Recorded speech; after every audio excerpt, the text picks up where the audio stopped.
Hi everyone, welcome to Nefis TV. This delicious panna cotta is a perfect treat that never fails to impress, and it can be made ahead of time. To start, mix 400 ml of milk cream, 400 ml of fresh milk, and 3/4 cup of granulated sugar in a pan.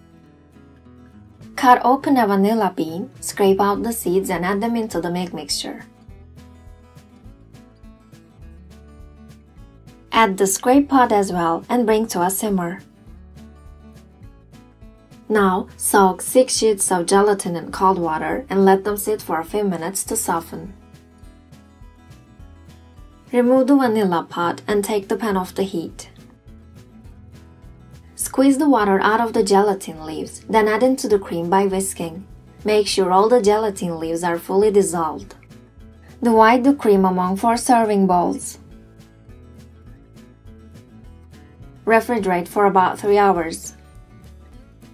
For the sauce, combine 200 grams of frozen raspberries with 2 tablespoons of granulated sugar, 1½ tablespoons of starch, 150 ml of water, and 2 teaspoons of vanilla sugar. Then cook by mixing until thickens.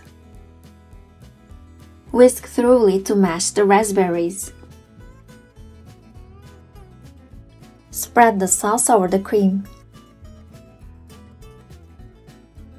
Refrigerate for at least 3 hours before serving and garnish with a sprig of mint. You can turn each panna cotta out onto a serving plate if you wish. Hope you enjoy! If you enjoyed the video, don't forget to hit the like button and subscribe to our channel. Please comment below for further questions. Thanks for watching!